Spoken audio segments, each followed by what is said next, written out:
This story I call Lead from the Front, the story of the pink tools.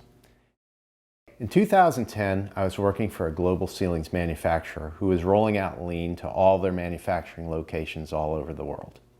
In Central Ohio, we had a fiberglass ceilings manufacturing plant, and I was put in place as their interim Lean champion as they hadn't hired anybody permanent for that position. I had a lot of experience with Lean, so they knew that I could help them get started.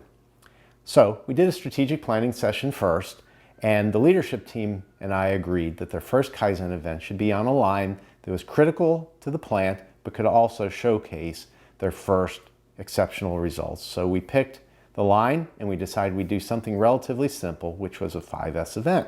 In this event, the goal is to make the line more safe and productive through better organization of tools and creating standard work for the team.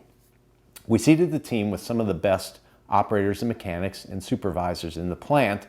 And in those days when we were rolling out Lean, we realized people didn't understand all the principles, so we used to spend a full day training. That training could be long and drawn out, and so I wanted to make it as interesting as possible. And I learned that the team had a good sense of humor, so I tried to keep it as light as possible. Finally, when we left the room, we took a walk of the operating line, and we saw lots of disorganization and realized that people couldn't do their job very effectively because their tools weren't there where they needed them, when they needed them. It was obvious that there were other issues around safety and productivity that were keeping the line from running well, but the organization and the tools seemed to be the biggest issue. I brought the team back in the room, and we had listed ideas on sticky notes and put over 120 up on the wall. And it seemed like most of the issues were around tools and organization, but the team seemed to be avoiding that issue as we were prioritizing. So I started to explore that with them, and it turned out there was a trust issue. The team was unwilling to put tools out and make them available to people because they were worried they were going to walk.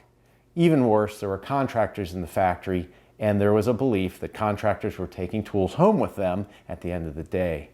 So, being the person that I am, I thought I'd throw something out. And I shouted out, "Why don't you just paint them pink? No one's going to steal pink tools from a factory." So they looked at me kind of strange, and I said, "Really, if you painted a wrench pink, who's going to not notice that tool went missing? Who's going to take a pink wrench home with them?" So after a little bit of laughter and lightening up of the team, they sent me to the store to buy some red paint. So they were unwilling to go pink, but they decided to go red. So I came back with the paint, and all of a sudden they started organizing a tool board with all these pink tools: hammers, wrenches, screwdrivers. While they were doing that, I decided to take a visit with the plant manager who I'd worked with in the past. So let's call him Steve, just to protect his identity. I went to his office, knocked on the door, and I asked if I could spend some time with him to talk about how the team was progressing. So Steve was open to that, and I told him about the trust issue in the plant and how the team was very concerned about tools walking and how they were painting them red to make it obvious. Steve said to me, "Well, what do you want me to do? How can I help?" And I said, "Well, Steve, what I need you to do is there's going to come a time when a tool is going to go missing or be placed in the wrong spot, and I need you to do something a bit dramatic. I need you to pound your fist and stomp your feet and really make a fuss, because that'll get everybody's attention." So Steve looked at me and said, "I'll consider it. It's not really who I am." I said, "Well, it'll be memorable if you do it."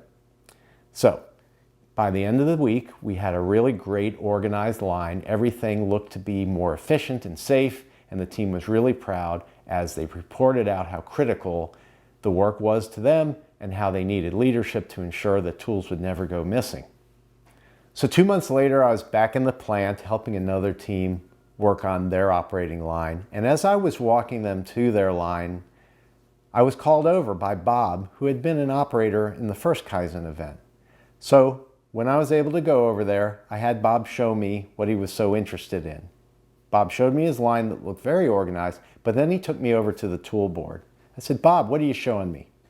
He said, "All the tools are on the board." I said, "Did you do that just because I came in?" He said, "No. 2 weeks after our first Kaizen event, one of the tools was laying around on the line, and Steve, the plant manager, had come out and raised such a fuss and was so out of character that it got everybody's attention. And from that day forward, no tool was ever lost. I hope this story provided you with some inspiration to revisit your own processes. I have a lot more I'd like to share. Head over to pi-partners.com to learn how I can help. And check back from time to time for more Kaizen stories.